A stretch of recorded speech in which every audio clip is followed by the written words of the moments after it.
I got the text coming in. Yeah.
I'm so sorry.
Manifestaciones de puta varias cosas.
You all go back, splitting people up for visual purposes. You want to go this way for me? Yes. Oh, yes. Good to see you. Where do you want to go? Why don't you go this way? Okay. We're going to go left? Yeah. Yes, okay, you can. Okay. Hi, Rochelle. Good to see you.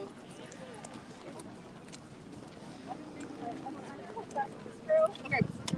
Yep. We're just splitting people up for visual purposes. Why don't you all head that way?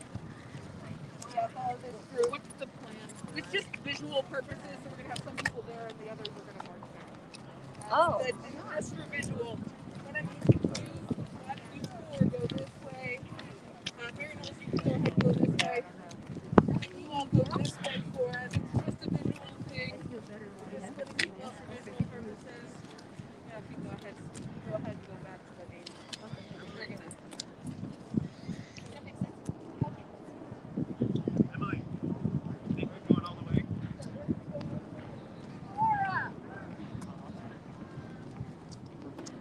They're going the right way. They're good.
I really want to film you.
Hi, India Grace. Hi, India.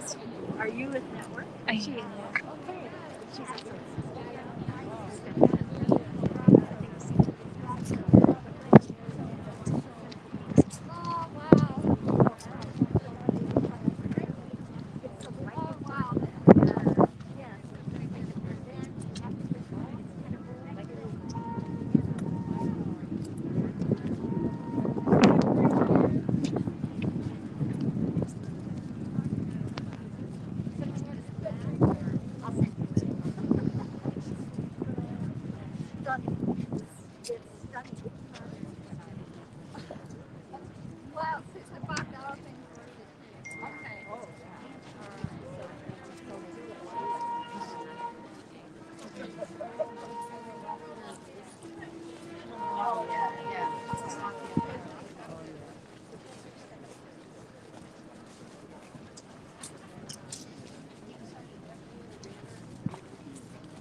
Your stories, but it's nice to put a face to the name. You live here now. You know, we lost you very here.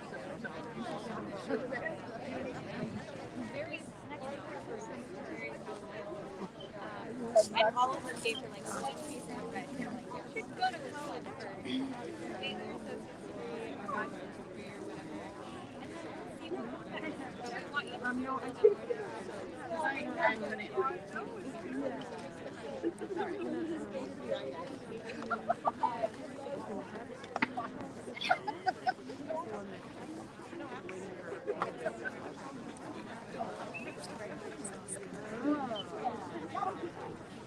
I think Immigrant-led. Thank you.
Yeah.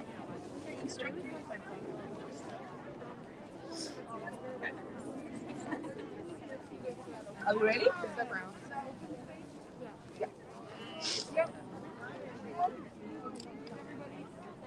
Hello, everyone.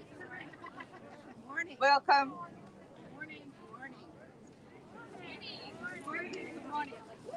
Good morning. So we have gathered here today, and we are responding in this gathering to the call of our partners at the border. Those partners include Welcome with Dignity, the Haitian Bridge Alliance, Keno Border Initiative, and Clinic. Thank you to them and all who witness and serve at the border, and for their call to us. And thank you for responding to that call. On behalf of my beloved colleagues at Network, I would like to extend our welcome to you all and our deep gratitude for your presence today. We have sisters who have come from New York, New Jersey, Pennsylvania, Texas, New Mexico, Arizona, Indiana, Ohio, and of course, Washington, D.C. Am I missing anybody? Michigan, Chicago, North Carolina, Missouri. Terrific. Thank you so much. Thank you so much for coming. Massachusetts,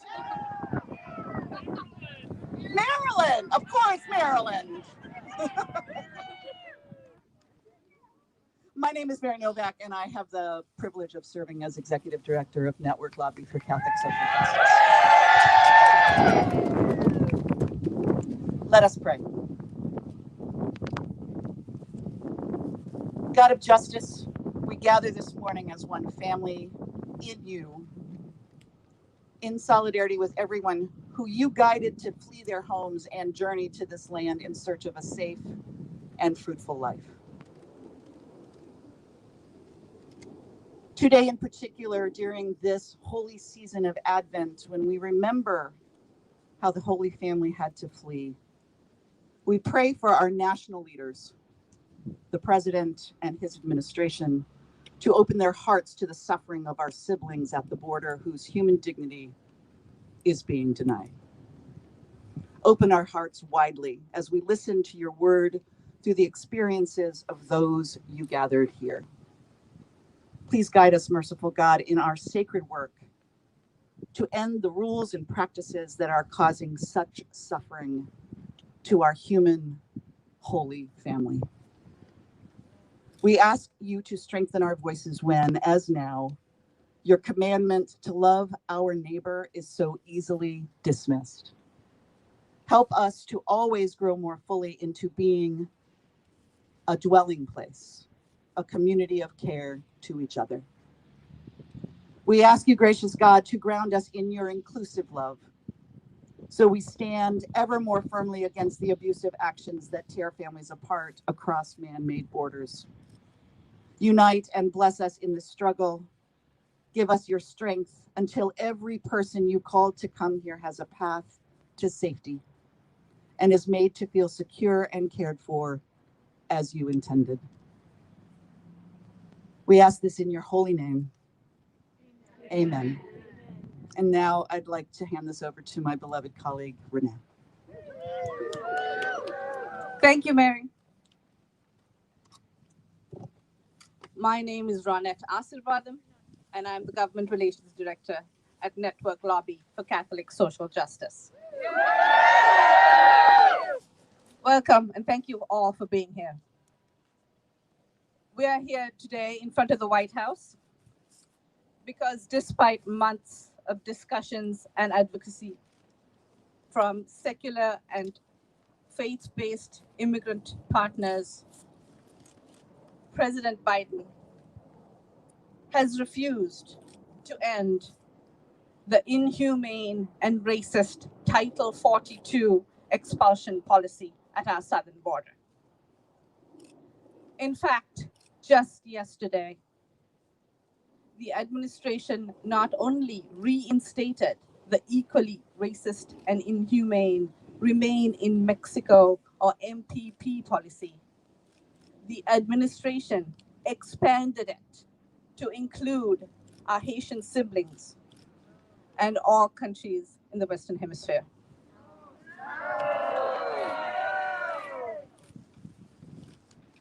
As justice seekers, as Americans, but especially as Catholics, we are ashamed that President Biden has locked the door at our southern border to our immigrant siblings. Yes. We are here today to show our love and our solidarity to our immigrant communities at the border and to all our communities at the border who are in so much pain because of these policies.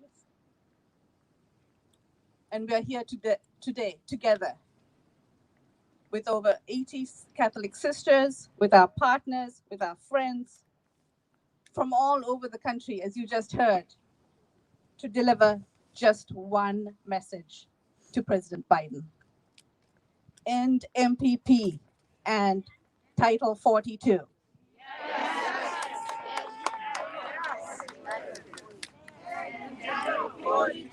And Title 42. And Title 42. And Title 42. And Title 42. And Title 42. Thank you. And I will introduce our speakers. Our first speaker is Sister Andrea Coverman, a sister of charity from Cincinnati, who lives in New Mexico and works in Juarez, Mexico, at a center for children with disabilities and their families, Proyecto Santo Niño. Sister Andrea. Thank you. Good morning and Advent blessings to all of you. As Ronette said, I come from our southern border where I live on one side and work on the other, and where I have seen firsthand the impact that Title 42 has had. Recently, a family of 5 from Guatemala arrived just across the border from El Paso. The parents could no longer provide for their family, but even more threatening, was the likelihood that their 12-year-old daughter and their 15-year-old son would either be killed by or coerced into the unavoidable gang violence they were immersed in. Upon arrival, they quickly learned that Title 42 would block them from even seeking asylum. They felt forced to try to cross the river to escape. The father carried their 18-month-old baby in his arms as they waded into the river together, but he stepped into a soft gully and went under, tossing the baby towards the others as he did so. Her pamper kept her afloat long enough for her brother to grab her and pull her to him, but the father was not so lucky. The rest of the family watched in horror as his body floated down the river in front of them, while Border Patrol agents rushed to apprehend them. This is the kind of desperation that Title 42 causes. Because migrants are no longer allowed to apply for asylum, they feel they have no alternative but to risk taking the only chance they have. Going back to where they came from is not an option. And as one visiting clergyman from Honduras told us, there is absolutely nothing, no matter how cruel, that we can do that will compare to what these people are running from. So instead of deterring migration, we are simply piling misery on top of misery. We see individuals and whole groups of people on their knees, hands bound behind them, as the Border Patrol agents round them up for expulsion. We meet others who have fallen from the 30-foot wall in their attempts to scale it, with bones and joints so shattered they have to wait and heal before they can be returned. And who tell us of companions and loved ones who have lost their lives in their own efforts. I could share many more stories, but what I want most to say to President Biden and to all of you today is that we know things do not have to be this way. This is a conscious choice we are making as a nation. I personally don't know of anyone who advocates for completely dismantling the immigration system, and that is not what we are asking for. Nationally recognized immigration expert Ruben Garcia, who has been assisting migrants at the El Paso border for over 40 years, explains that humane and proven alternatives already exist that could be put into place. Alternatives that would be a better use of our resources than militarizing the border and all the trappings that go with that. Alternatives that would afford migrants due process while being treated the way all God's children should be treated, with respect, with compassion, with justice. My Advent prayer is that we don't just wait and hope for the light of the world to come, but that we make the conscious choice to help it shine brightly by the way we receive our migrating sisters and brothers. Thank you.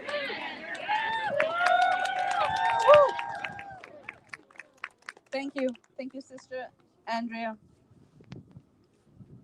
Our next speaker is Santiago, who will share his personal story of how he was impacted by the Title 42 policy.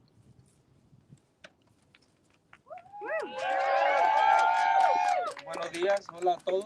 Mi nombre es Santiago, soy hondureño, tengo 37 años, estoy casado, tenemos 3 hijos. Yo viví 11 años en México. Hello, my name is Santiago. I am Honduran. I'm 37 years old. I'm married. My wife and I have 3 children. I lived for 11 years in Mexico. Pero en la primavera de este año me tocó huir porque está muy difícil. Hay mucha violencia alrededor de mi casa, de muchos lugares, por ejemplo. Asesinaron a un familiar, quemaron vivo a una persona enfrente de mi casa.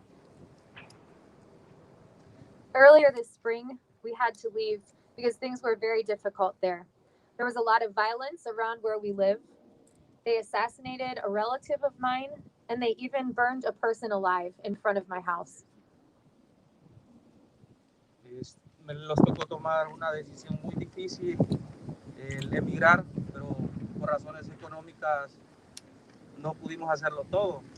Solo lo hicimos mi hijo y yo. We had to make the very difficult decision to migrate, but because of economic reasons, not all of our family could come. Only my son and I made the trip. Viajé acompañado con mi hijo menor a la frontera de Nogales, Sonora. Estando ahí busqué la forma de pedir asilo. Conocí a muchas familias con la misma intención.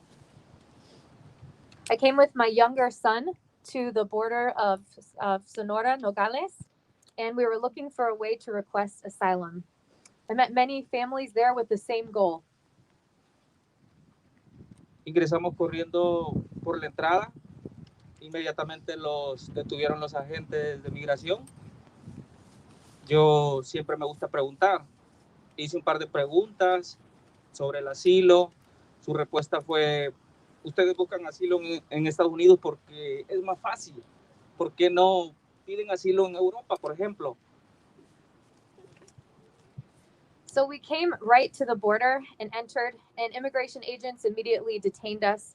And I was asking them some questions about asylum, and the agent replied, "You people only seek asylum here in the US because it's easy. Why don't you go ask for asylum in Europe or something?" Bueno, esa fue su respuesta e inmediatamente los subieron a la camioneta.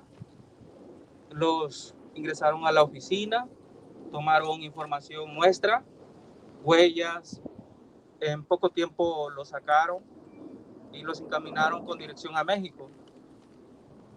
So that's how he answered me when I asked about asylum. Then they put us right into a truck.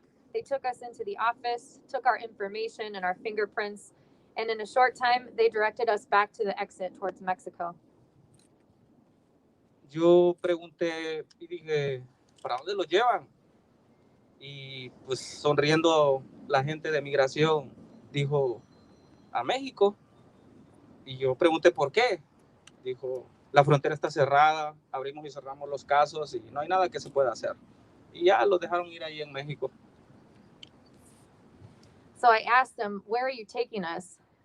And the immigration people smiling said, "To Mexico." I asked why, and she said, "The border is closed.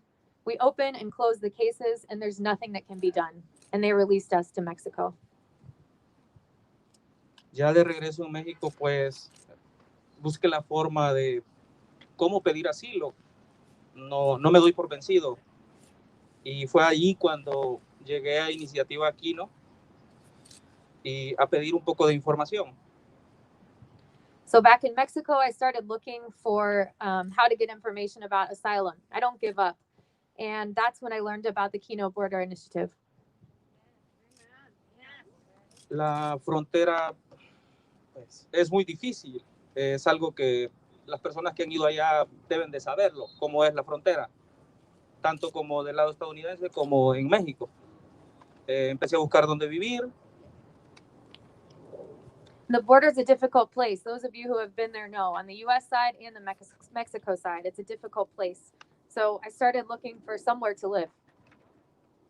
Pero pues está todo controlado ahí por grupos criminales y en la parte de atrás de Iniciativa Aquino fui a preguntar sobre rentas. So we went looking for somewhere to live, but everything there is controlled by criminal groups. We went behind Kino Initiative to find somewhere to rent. I was asking about the property. De repente salió un hombre y empezó a decir, ¿ustedes qué están buscando? Ya los vimos. Ingresaron a Estados Unidos y no pagaron la cuota. Entonces, la persona que me acompañaba se puso a llorar. Era una mujer y se puso a llorar. So a man came out and he was shouting. He said, "What are you looking for?" He said, "I already saw you. You tried to enter the United States and you didn't pay the fee. So now they're coming for you." And I was with a woman and she immediately started to cry. A mí me dio mucho miedo y dijo, ahorita vienen por ustedes. Inmediatamente se los acercó un carro con dos hombres enfrente, pues intentaron secuestrarlos. I was very scared. They said, "They are coming for you right now." We were immediately approached by a car with two men in front, trying to kidnap us. Pero ahí es un cerro. Yo inmediatamente le tomé la mano a esta mujer y empezamos a correr. Y ellos gritaban, ¿para qué corren? De todas maneras no van a poderse escapar. But there was a hill where we were. So I grabbed the hand of the woman that was with me and we just started to run. And they yelled at us, "Why are you running? There's no way you're going to escape us." Ingresamos a Iniciativa Aquino corriendo y tristemente pues esa no fue la única vez que intentaron esto. So we ran and entered the Kino Border Institute. And sadly, this is not the last time we received that kind of a threat. Otro día saliendo de Iniciativa Aquino, estaba acompañado con mi hijo y esperando ahí el camión o un taxi, cuando de repente se los acercó el mismo auto, color gris con placas de Arizona. Lo recuerdo porque yo lo vi, se paró a un lado de mí. So another day I was standing outside the Kino Border Institute with my son, waiting for a taxi or a bus, and a car came up. It was the same car. It was gray and had Arizona license plates, and I know it was the same one. I saw it. Empezó a bajar los vidrios y me dio bien mucho miedo. Pero ahí había una tienda y en el lado de adentro había una patrulla de policías. Me imagino que los vieron, inmediatamente aceleraron y se fueron. So the car stopped to one side of me and started to lower the windows. But thankfully, there was a store right next to us, and there was a police officer inside the store. So I imagine that they must have seen it. I was really scared, but the people in the car just accelerated and drove away. Pues Dios es grande. Y si hoy cuento esta historia es porque no los ha abandonado, pues. Esa es la verdad. So God is great. If I'm here telling this story today, it's because God never abandoned us.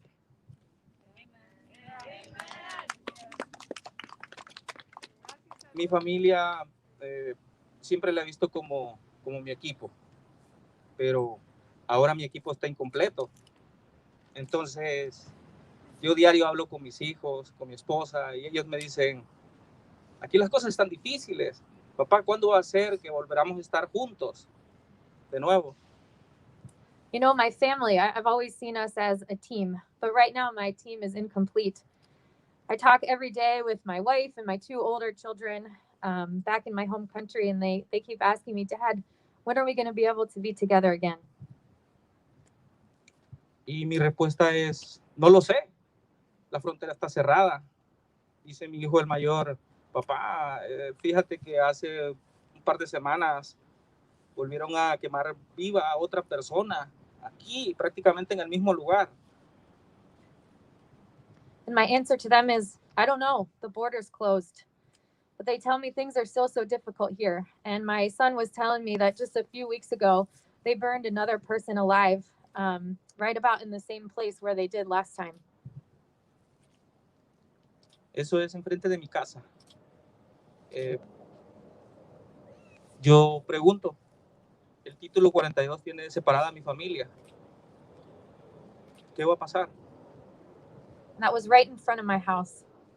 So Title 42 has separated my family. And I asked myself, what's going to happen? Y lo que pasa en la frontera no se puede ocultar. Ahí está prácticamente horrible. Hay una familia salvadoreña que me escribe por las redes sociales y me cuenta el miedo que están pasando ellos, prácticamente del mismo lugar donde yo estuve. And it's really impossible to hide the things that are happening at the border. They're so horrible. I have a Salvadoran family who writes to me from the same place that I was there in Nogales, and they are really, really scared. Me dijeron, tenemos mucho miedo. Hace prácticamente una semana secuestraron a una familia nicaragüense. Y mi pregunta es, ¿Cuántos secuestrados, cuántos muertos tienen que haber para que quiten el título 42? Yo pienso que los muertos no necesitan un asilo, lo necesitan los vivos. So they told me they're so afraid. Just about a week ago, there was a Nicaraguan family that was kidnapped. And so my question is, how many people have to die? How many people have to be kidnapped before we take away Title 42? You know, as I see it, dead people don't need asylum. Living people do.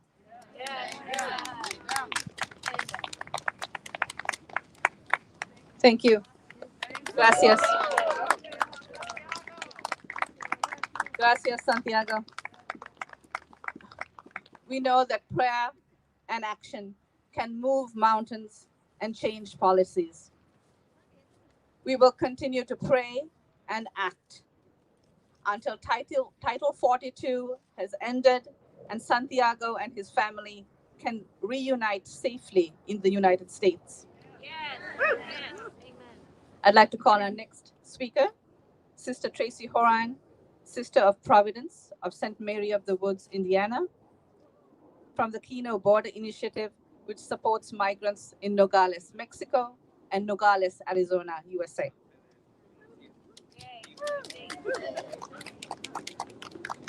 Good morning. There is currently no process for families fleeing danger at the US-Mexico border. Let me say that again. There is no way for families fleeing death threats and persecution to access protection at our southern border. Let that sink in. The reality that Santiago described is the reality that thousands of families are living, waiting months in northern Mexico border towns. As you heard, Santiago attempted to access asylum at a port of entry by approaching US officials. But rather than channeling him to the proper authorities to assess his fear claim, their response was mockery and rejection. And we hear this story every day at our Migrant Aid Center in Nogales, Mexico. This year alone, migrants arriving at the Keno Border Initiative in Nogales reported 351 incidents of US officials denying them access to the asylum process. I am tired. I'm tired of accompanying families to request asylum at the port of entry only to see them be rejected, ignored, laughed at, or literally have a metal gate lowered in front of their faces. I'm tired of responding to mothers and fathers who fear for their lives and their children's lives in Nogales, Mexico. People who are regularly followed and threatened by criminal groups who watch their every move, and having to tell them that I have no idea when they will be able to access safety. I'm tired of hearing how much money organized crime groups are making off of these families' desperation.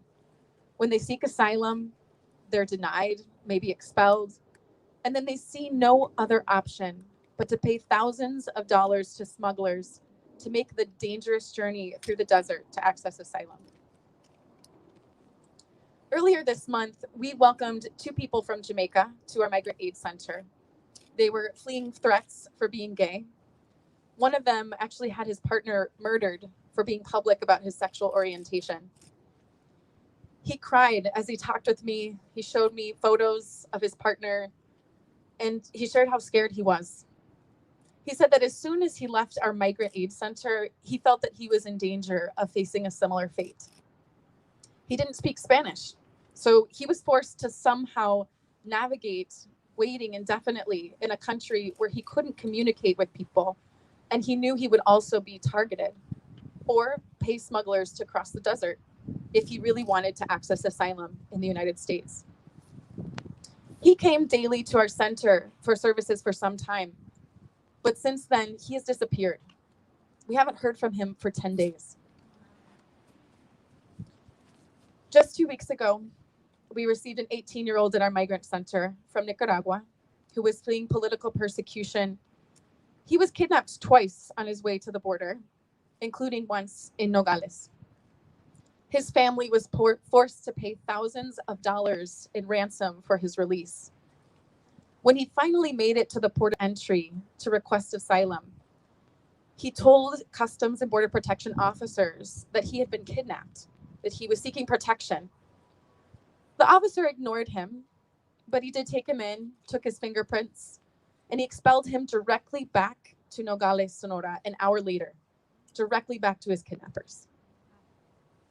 As long as the Biden administration maintains Title 42, this administration is emboldening organized crime, and they are responsible for the torture and death of women, men, and children seeking protection at our border. Over and over again, the migrants that we work with in Nogales who are organizing to restore asylum access, they say to me, I just wish that President Biden would put himself in our shoes. Surely if he had to sleep on a cold floor, sharing a room with 3 families for months and months with no end in sight, surely then he would end Title 42. Surely if he was held at gunpoint outside his home, if someone attempted to kidnap his child, if he had to try to survive 150 days or more without access to work or education or medical attention, surely then he would do something to restore asylum access. President Biden, families waiting for asylum in Nogales, sent me with a message for you. Put yourself in our shoes. Hear our stories. Make good on your promises to end the racist border closure to people seeking asylum.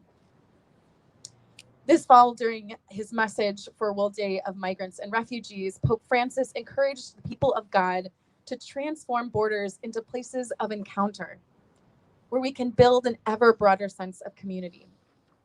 Instead, we see that families seeking protection at our southern border are met with rejection, with bullying, with mockery. If President Biden wants to live out his Catholic faith, he must work to transform our border into a place of encounter. He must end Title 42 and fully restore access to asylum at the U.S.-Mexico border. Thank you, Sister Tracy. President Biden, Catholic sisters say, end the Title 42. President Biden, Catholic sisters say, end Title 42. Thank you all. And now let me invite our fellow immigrant advocate, Shirley DeBrucy from the Haitian Bridge Alliance.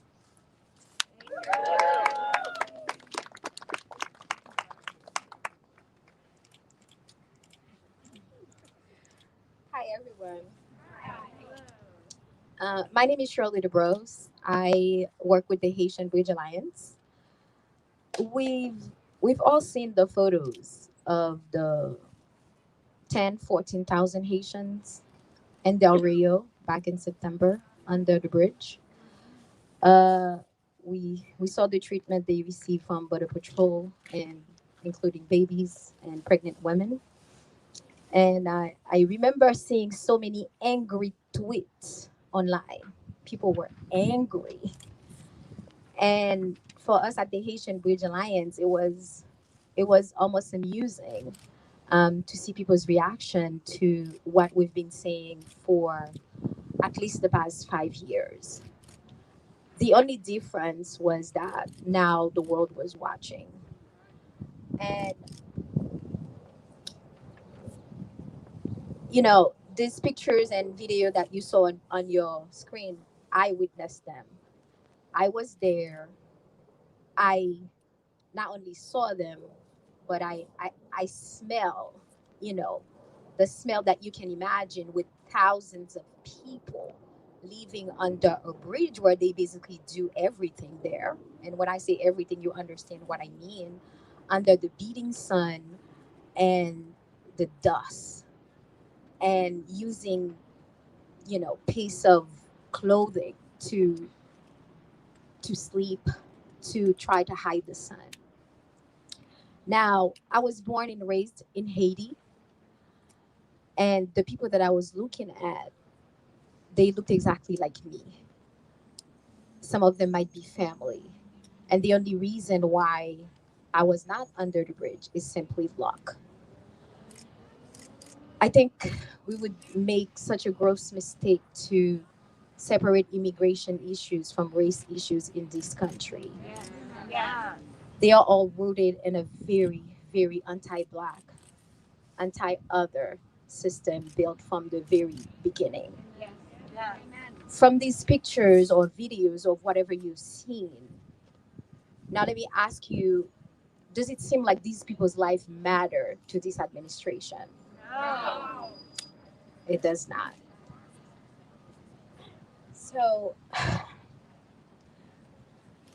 policies like Title 42, like MPP, is simply part of the same racist system. Title 42 is basically a pretext to expel asylum seekers. And it makes me really angry at some politicians who claim to be, for immigration, for, immigration champions. Where are you? This is not about politics. This is about rights. This is about pregnant women. This is about babies. This is about human beings. I don't. So today I'm asking, where are you? Where is your stand? Where are you? Now, imagine leaving your country, your family, because of gun violence, political unrest, and the very particular case of Haiti. The president was very recently assassinated. Crossing over 10 countries, if not more, 10 countries, and on boats with small children, crossing the jungle of Colombia where women are raped, people die, they are robbed of everything they have, and arriving at the border to simply being turned away or being deported, going right back to the very danger that you were trying to escape. President Biden ran on saving the soul of America. Dear President Biden, this is not how you save the soul of America.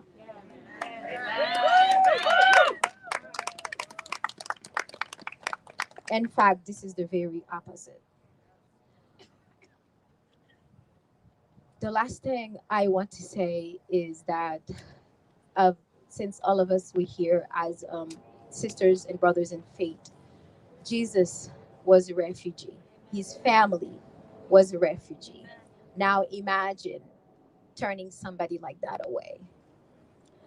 And the last thing that I'm going to do, and hopefully you will join me, I will sing this Negro spiritual called Motherless Child.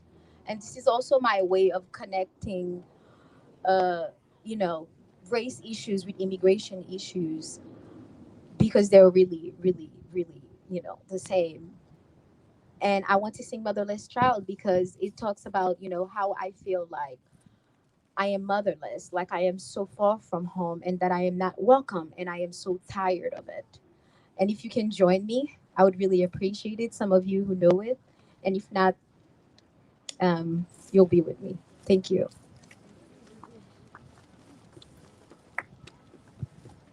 Sometimes I feel like a motherless child. Sometimes I feel like a motherless child. Sometimes I feel like a motherless child who is a long way from home, who is a long way from home. Gana joum sentim, mwen tan kon pitit san maman. Gana joum sentim, tan kon pitit ki san maman. Gana joum sentim, tan kon pitit kisa mama okilwe bielwe bielwe lakai o wikilwe kilwe kibielwe bielwe lakai. Sometimes I feel like I don't belong. Sometimes I feel like I don't belong. Sometimes I feel like I don't belong, like I'm alone, a long way from home, like I'm alone, a long way from home. Thank you.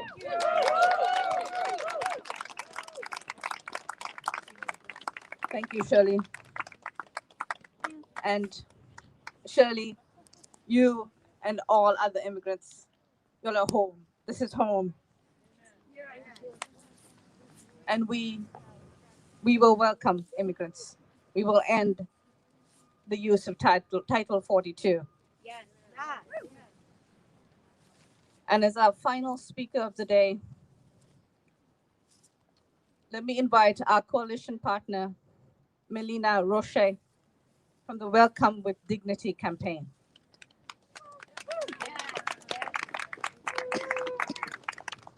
Thank you. Thank you all so much for being here. Thank you. Just being reminded to put the mic closer.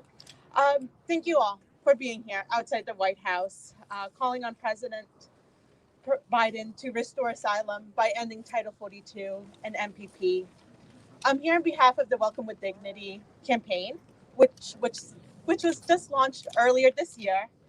And it's composed of over 90 organizations, both faith and secular, Black and Indigenous, and people of color led, grassroots and national, as well as direct service providers along the border and across the country, serving those that are seeking safety in the U.S. Just to name a few of our partners. We came together to restore asylum in what we thought would be an easy thing to do under the Biden administration. However, it has not been. But at the same time, our coalition has grown. We actually started very, very small. And the fact that we're at 90 plus organizations today just shows the strong support there is across the country to really restore restore asylum and welcome people with dignity. Yes. This means rejecting Title 42 and now remain in Mexico. We know the cruelty and the inhumanity of Title 42. Santiago is a witness. Our partners at the border, like Kino Border Initiative, are witnesses.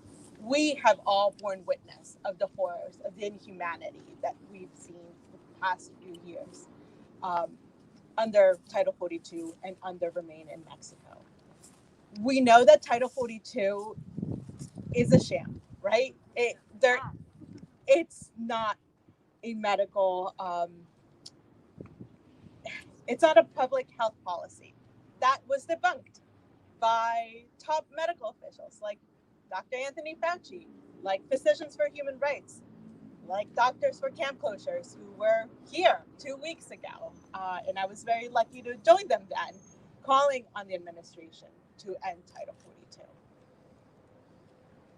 These policies are policies of deterrence. They're meant to keep people out. They're meant to keep people out like Santiago, like my family and myself who came here 30 years ago. I look at the faces of the borders and I see my parents. I see myself. I see my son. I know their stories. I know their voices. I know their pains. And I just can't believe that in 30 years, we have gone from welcoming, from being more inclusive to being less inclusive to, just to policies that are meant to keep people out rather than giving them a fair chance to seek asylum, to seek safety.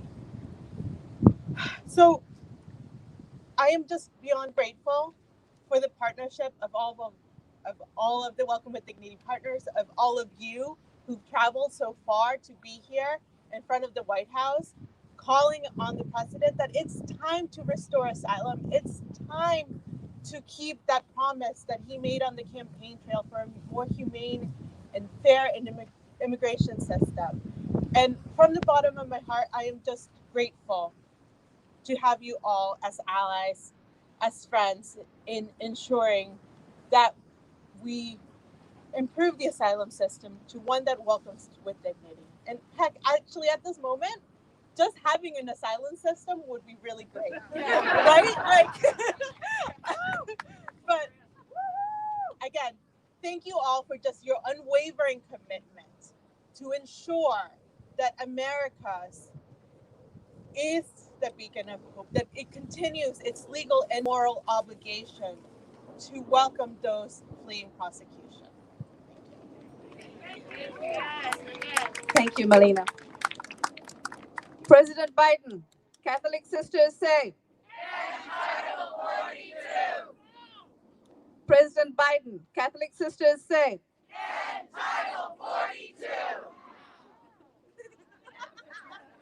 Yes, now. It was not okay in 2017 when President Trump separated families at the US border. As we've heard from our speakers, it is not okay now when President Biden is forcing families to separate at our border. And it is more than time. It is time past that America stops criminalizing Black and brown bodies. Some of us were here in Lafayette Park in June of 2017 to protest the Trump family separation. Some of us were here in June of 2020, standing right over there actually, to tell the White House that Black lives matter. And it is appalling. And it is appalling that we have to be back here in 2021. Yes. Again, protesting the policies of this White House. But we will keep coming back. We will keep raising our voices and uplifting the voices of others until this White House ends racist policies such as Title 42 and MPP. Yes. And until the United States government fulfills its promise to treat us with dignity, because we are all created equal. Amen. Thank you. Thank you all for being here. And I would now invite Sister Emily and Sister Eilish to close us with prayer.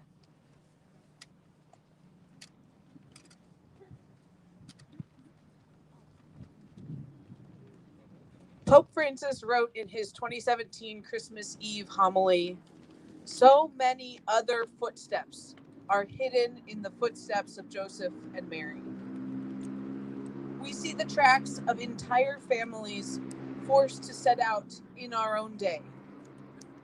We see the tracks of millions of persons who did not choose to go away, but driven from their land, leave behind their dear ones. In many cases, this departure is filled with hope for the future. Yet for many others, this departure can only have one name: Survival. Surviving the Herods of today who, to impose their power and increase their wealth, see no problem in shedding innocent blood. In this season of Advent, let us hold in our hearts the survivors, all those who had been denied asylum because of the inhumane and racist misuse of Title 42. For the father who was kidnapped and tortured by a cartel in Mexico, who left his home with his wife and 3 children in seek of refuge and was turned away at our border. We open our hearts to you during this Advent season as we make straight a highway for God. May our nation prepare a pathway for you. For the family forced to leave their home in the Congo, who traveled through Peru, Ecuador, Colombia, Panama, Costa Rica, Nicaragua, Honduras, Guatemala, and Mexico in seek of refuge, only to be turned away at our border. We open our hearts to you during this Advent season as we make straight a highway for God. May our nation prepare a pathway for you. For the mother from Cuba, who left with her husband and boys ages 4, 7, and 9, who traveled to Chile, crossed the desert in Peru, slept in the jungle in Panama, were robbed and beaten in Nicaragua, and are waiting in Mexico, seeking refuge. We open our hearts to you during this Advent season as we make straight a highway for God. May our nation prepare a pathway for you. For Maria, a mother who likes to help her community. For Victor, leather worker and family man. For Carmen, mom and grandmother who likes to help others. For Jose, head of the family and merchant. For Esmeralda, a cook who likes to support her family. For Victoria, a woman who shares what she has and supports her family. For Alberta, a single mother and hardworking woman, a fighter who never gives up and who has the right to asylum. For Angel, a young orphan fighting for his future. For Rocchio, a stylist who serves her community. For Kevin, a young man who supported workers in any way he could. For Marbella, weaver and embroiderer, a woman who seeks well-being for her children. We open our hearts to you during this Advent season as we make straight a highway for God. May our nation prepare a pathway for you. For Liz, a mother and a fighter whose husband is in the United States. Melina, merchant, embroiderer, and grandmother. Lucio, a cook and a family man. No, father of a family fighting for his children. Orphelin, father of the family and farmer. Gabina, a woman who defends her family. Kaylee, a girl who wants to come to the United States and wants to study to be a lawyer. Gabriella, a housewife looking for a better future for her children. Jose Jonathan, soccer player and affectionate brother. Luz, mother of 2 children, extraordinary cook. For Alfredo, worker and in love with his family. Mercedes, dedicated wife who likes to cook. Miguel Angel, worker and protector who fights for his family. Rosario, housewife and weaver, dedicated to her family. Joel, dad who takes care of his family. Freddie, an artist who fights for his family, and Juan Manuel, a painter and father of a family. We open our hearts to you during this Advent season as we make straight a highway for God. May our nation prepare a pathway for you. Despite the pain and suffering of our migrant siblings, despite our broken hearts, Advent calls us to be people of hope. Let us remain hopeful in our advocacy, in our work to end the inhumane and racist use of Title 42. Creator God, we offer you our prayers for all of those who seek home and all the needs to secure your monument. For all of those who cannot see home in the days of heaven. For all those who are unable to security. For all those who are weary and without safe places to rest their heads. For all families in migration, we pray. May the gifts of the Holy Family be encouraged. Stay with us each night as we are blessed with returning to a home. May we also be blessed with compassion for those still weary, still seeking, still with so far to go. We make this prayer through Christ our Lord. Amen. Let us sing together. My soul cries out with a joyful shout that the God of my heart is great. And my spirit sings of the wondrous things that you bring to the ones who wait. You fixed your sight on your servant's plight, and my weakness you did not spurn. So from east to west shall my name be blessed, could the world be a mountain